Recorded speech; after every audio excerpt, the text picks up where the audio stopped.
Hello friends, आज हम बात करेंगे डीएसपी टैक्स सेवर फंड के बारे में। रोज हम आपको टैक्स प्लानिंग के लिए एक फंड सजेस्ट करते हैं, उसका डिटेल्ड एनालिसिस दिखाते हैं कि कैसे आप टैक्स सेविंग फंड में इन्वेस्ट करके अपना टैक्स बचा सकते हैं और आप एक अच्छा रिटर्न कमा सकते हैं। तो आज हम रिव्यू कर रहे हैं डीएसपी टैक्स सेवर फंड को।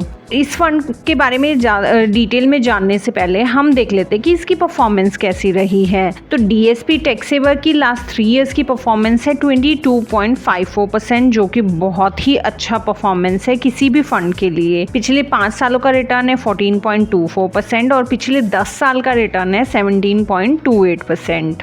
और सरल भाषा में अगर समझें कि अगर आपने 1.5 लाख रुपए टैक्स सेविंग के लिए इस फंड में 3 साल पहले लगाए होते तो उसकी आज की डेट में वैल्यू होती 2,76,000। 5 साल पहले अगर आप 1.5 लाख रुपए इस फंड में इन्वेस्ट करते टैक्स बेनिफिट लेने के लिए तो आज उसकी वैल्यू होती 3 लाख के आसपास। और 10 साल पहले अगर आप लगाते तो 7,39,000 आज की डेट में उन 1.5 लाख रुपए की वैल्यू होती। तो आप देखेंगे कि आप कितना अच्छा रिटर्न बना सकते थे, आपका टैक्स भी बचता, साथ ही आपकी वेल्थ भी क्रिएट होती। और जैसे कि हम अपने सभी वीडियोस में आपको अपने फंड की परफॉर्मेंस बाकी सभी जो इन्वेस्टमेंट ऑप्शंस होते हैं उससे कंपेयर करके दिखाते हैं, ताकि आपके मन में संशय ना रहे कि अगर आप म्यूचुअल फंड्स में इन्वेस्ट करते हैं उसकी जगह आप गोल्ड में, प्रॉपर्टी में इन्वेस्ट करें या एफडीआर कराएं तो आपको उसमें कितना रिटर्न मिलता है। तो जैसा कि हम डीएसपी टैक्स सेवर की परफॉर्मेंस ऑलरेडी डिस्कस कर चुके हैं कि अगर 10 साल के लिए आप 1.5 लाख रुपए इस फंड में लगाते हैं तो आज की डेट में आपको मिलते हैं 7,40,000 के अराउंड, जो कि आपको एनुअलाइज रिटर्न देता है 17.28% का। बैंक एफडीआर में 1.5 लाख अगर आप लगाते हैं तो 2.95 लाख के अराउंड आपको मिलता, जो कि अप्रॉक्सीमेट एनुअलाइज रिटर्न आता आपको 10 साल का 7%। पीपीएफ में आप 1.5 लाख रुपए लगाते तो आज की डेट में आपको मिलते 3.23 रुपी, जो कि 8% के आसपास आपको एनुअलाइज रिटर्न मिलता। अगर आप गोल्ड में लगाते 10 साल पहले तो आपके 1.5 लाख रुपए की वैल्यू होती 2,44,000, जो कि आपको 5% के आसपास का रिटर्न देता। और अगर इस फंड के एब्सोल्यूट रिटर्न्स की बात की जाए पिछले 10 सालों की तो वो है 400% के आसपास, यानी कि जो आपका प्रिंसिपल है वो 400% के आसपास बढ़ गया है, इतने गुना बढ़ चुका है। इसके अलावा आपको और भी बेनिफिट मिलते हैं टैक्स सेविंग फंड में इन्वेस्ट करने के, कि आपका शॉर्टर लॉक इन पीरियड रहता है। Tax deduction under section 80C तो आपको मिलता ही है, साथ ही मिलते हैं आपको एक बहुत ही बेहतरीन रिटर्न।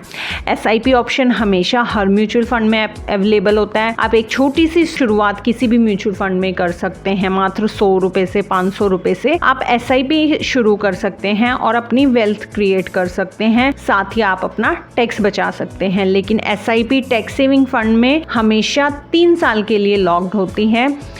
प्रति इकाई जिस डेट से आपने इन्वेस्ट की है उससे 3 साल के लिए लॉक हो जाती है। तो इस बात को ध्यान रखते हुए ही टैक्स सेविंग इन्वेस्टमेंट आप किसी भी म्यूचुअल फंड में करें कि वो आपकी प्रत्येक इकाई एसआईपी ऑप्शन में 3 साल के लिए लॉक हो जाएगी।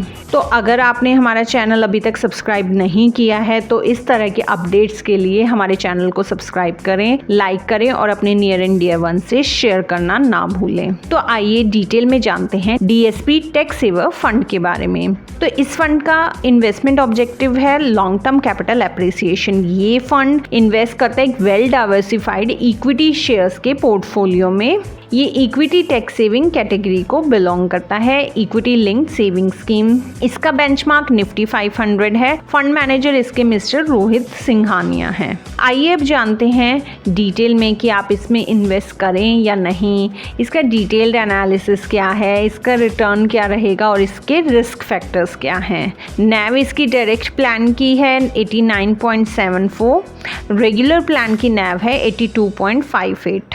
ये फंड स्टार्ट हुआ था 18 जनवरी 2007 को। तो आइए जान लेते हैं इस फंड की परफॉर्मेंस के बारे में।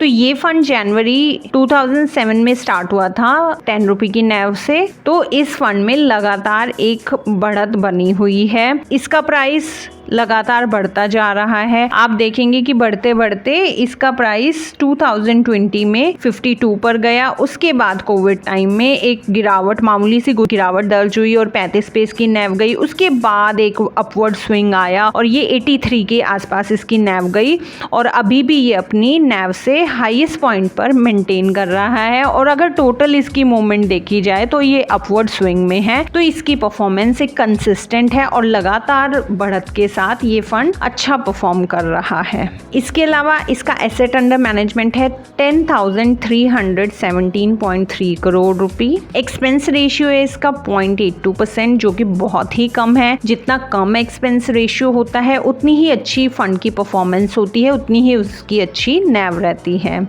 रिटर्न सिंस इंसेप्शन है 16.34%, जो कि बहुत ही बेहतर रिटर्न है किसी भी इन्वेस्टमेंट ऑप्शन के लिए। मिनिमम इस फंड में आप 5,000 से शुरू कर सकते हैं और SIP आप मात्र 100 रुपए से स्टार्ट कर सकते हैं। आइए अब देख लेते हैं इस फंड के पोर्टफोलियो को। तो आप अगर इस फंड का पोर्टफोलियो स्टडी करें तो ये बैंकिंग सेक्टर में, IT सेक्टर में इन्वेस्ट करता है। तो हर बड़ा शेयर बैंकिंग सेक्टर का, जैसे कि HDFC, ICICI, SBI, axis bank, और अगर IT कंपनीज का देखें तो इन्फोसिस, HCL इस फंड के पोर्टफोलियो में है।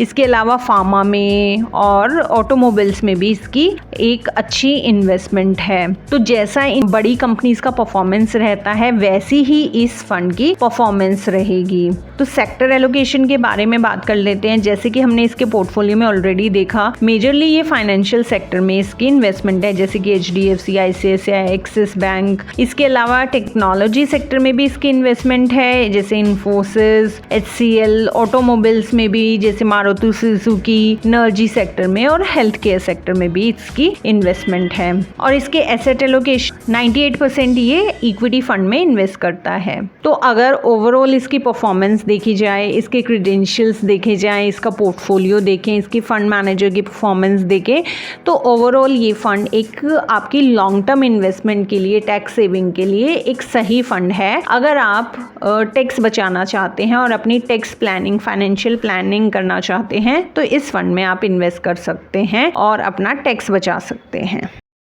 तो अगर आपको हमारा वीडियो पसंद आया तो प्लीज हमारे चैनल को लाइक और सब्सक्राइब करें। For more updates please press the bell icon. So let's get started with multi cap wealth.